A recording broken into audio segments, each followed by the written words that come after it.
Siang hari yang terik di atas Bukit Pujon. Ayo anak muda, kau pasti bisa.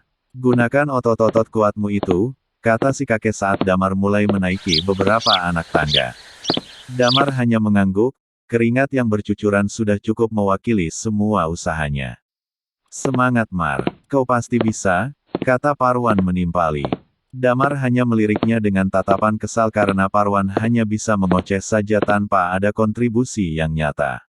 Sementara si kakek terus menyemangati Damar dari atas punggungnya. Ya, pada akhirnya Damar menggendong kakek tua itu. Mau bagaimana lagi, si kakek tak mau diantar dengan kuda, ia juga tak punya cukup uang untuk menyewa kereta. Parwan, sepanjang jalan ia hanya bisa mengeluh. Jangankan menggendong kakek tua itu, membawa badannya sendiri saja ia kesusahan. Hei Gembul, jangan diam saja. Usap keringat temanmu ini, kata kakek pada Parwan. Aku punya nama Ki, jawab Parwan kecut. Kau tak terima. Kenyataannya memang perutmu itu jauh lebih besar dari tenagamu. Gak ada gigi masih aja ceriwis. Parwan ngedumel kesal mendengar ocehan si kakek tua. Apa katamu? Kukunyah kau nanti. Pakai nasi biar kenyang Ki. Damar hanya tersenyum mendengar celotehan mereka berdua. Lumayanlah mereka cukup menghibur Damar yang sudah sangat kelelahan saat itu. Jadi bebannya bisa sedikit berkurang. Sudah di sini saja, kata kakek menghentikan langkah Damar. Akhirnya setelah setapak demi setapak dilalui, mereka sampai juga di depan pintu candi. Saat itu Bukit Pujon sedang ramai dikunjungi oleh orang-orang yang akan melakukan persembahyangan saat bulan purnama. Sudah sampai kita Ki, kata Damar setelah menurunkan kakek itu dari punggungnya. Sesekali Damar terlihat meregangkan otot-otot lengannya setelah membawa beban berat selama beberapa waktu. Terima kasih banyak anak muda, berkat kau aku bisa sampai di tempat suci ini. Iya Ki. Saya senang bisa membantu Aki. Kau memang baik, tak seperti temanmu itu yang bisanya cuma ngoceh. Aku lagi yang kena, gumam Parwan kesal namun si kakek tak menggubrisnya. Ia malah bicara sendiri dengan Damar tanpa mempedulikan Parwan. Sebagai ucapan terima kasih, terimalah ini, kata kakek pada Damar. Kakek tua mengeluarkan sebuah gelang kayu dari selah bajunya. Menurutnya, itu adalah gelang keberuntungan yang ia dapatkan dari Gunung Wilis saat ia bertapa beberapa tahun silam. Maaf Ki, aku tak bisa menerimanya. Benda ini pasti sangat berarti untuk Aki, kata Damar menolaknya dengan halus, karena memang ia tak mengharapkan imbalan apapun atas bantuan yang ia berikan itu. Di usiaku sekarang ini aku telah mendapatkan semua yang kuinginkan. Simpanlah. Jika kau menolak aku akan tersinggung. Damar menatap Parwan, seolah meminta persetujuan pada sahabatnya itu. Parwan mengangguk tanda setuju, lalu dengan sangat terpaksa Damar akhirnya menerima gelang itu. Si kakek tampak senang karena Damar telah menerima pemberiannya. Lalu buatku mana Ki? Gurau Parwan. Ini, kau ini saja.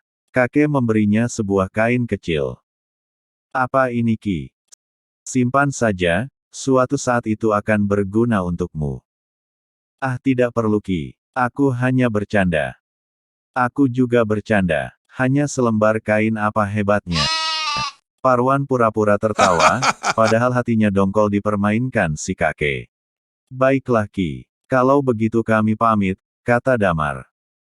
Damar, kau tak akan menyesal datang ke tempat ini, kata kakek itu sebelum memasuki candi.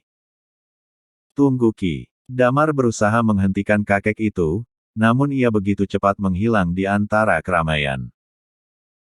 Bagaimana Aki tua itu tahu namaku? Iya juga. Dia juga menghilang begitu cepat. Sakti tuh Aki-Aki. Ya sudahlah. Ayo kita pulang, ajak Damar. Ia tak mau ambil pusing memikirkan apa maksud kakek tua itu, ia hanya ingin secepatnya pulang karena empu geger. Pasti telah menunggunya. Damar berjalan keluar dari pelataran candi. Sebelum sampai di anak tangga, langkahnya tiba-tiba terhenti saat mendengar deru kaki kuda berjalan ke arah candi. Dari kejauhan ia melihat seorang wanita terlihat menunggangi kuda dengan beberapa prajurit di belakangnya. Jelas itu bukan rombongan berkuda biasa, mereka membawa bendera kerajaan Welirang. Jika bukan pejabat, mereka pasti salah satu anggota keluarga kerajaan. Rombongan itu semakin mendekat, semua orang buru-buru menyingkir agar tak menghalangi para bangsawan itu memasuki area candi. Jantung Damar seketika bergetar setelah melihat wajah penunggang kuda itu.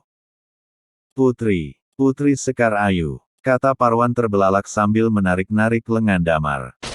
Beri jalan, kata beberapa orang mendorong Damar dan Parwan agar menepi. Mar sini, kata Parwan sembari menarik lengan Damar.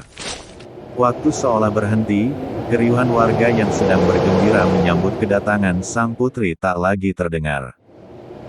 Hanya detak jantung yang memburu yang dapat Damar rasakan. Damar masih terpaku menatap ia yang terlihat begitu menawan duduk di atas kudanya.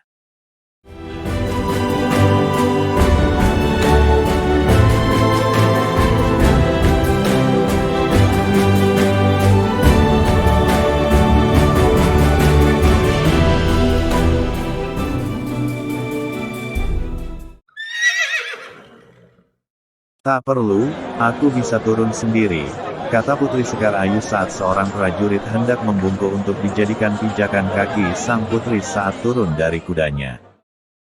Suara lembut putri membawa Damar ke alam sadarnya kembali. Beberapa prajurit meminta orang-orang untuk menepi agar putri dapat berjalan ke tempat persembahyangan dengan aman. Putri Sekar Ayu mulai menaiki satu persatu anak tangga. Rambut panjang indahnya masih terlihat sama, berkilau bak mutiara hitam diterpa oleh sinar matahari. Hembusan angin yang menerbangkan selendang di lengannya membuatnya terlihat semakin mengagumkan. Damar benar-benar tak bisa lagi mengendalikan detak jantungnya saat Putri Sekar Ayu semakin mendekat. "Minggir kau!" teriak salah satu prajurit pada Damar yang masih mematung, lalu Parwan buru-buru membawanya menepi. "Hei pemuda, tundukkan pandanganmu," bentak prajurit lagi. "Prajurit, tak perlu kau sekasar itu," kata Putri Sekar Ayu memperingatkan prajuritnya. Damar langsung menundukkan pandangannya. "Ampun Gusti," jawab prajurit itu. Putri Sekar Ayu kembali melanjutkan perjalanannya. Hembusan angin menerbangkan semerbak wewangian dari tubuhnya. Damar, dada pria itu semakin sesak. Untuk sesaat ia hanya bisa memejamkan matanya berusaha menahan gejolak yang semakin tak terkendali.